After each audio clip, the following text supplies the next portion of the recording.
Magaling ka, Marsh. Round badge, button pin, tutorial materials, same lang na ating square badge, printers, cutters, at syempre pwede itong die cutter. And aside from Canva, sa pagde-design, ito yung ginagamit ko, iPad Pro, 11 inches lang yan. And then I use Drive, Google Drive. Ayan. So, ito yung sa Silhouette Studio naman, dito ko rin tina-transfer yung aking dinesign from Procreate app dun sa iPad.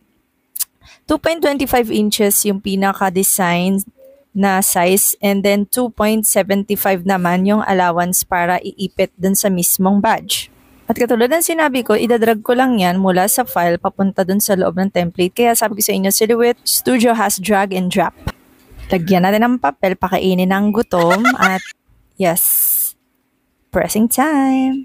Madali lang yan kung paano yung ginagawa dun sa plastic na mga button maker, ganun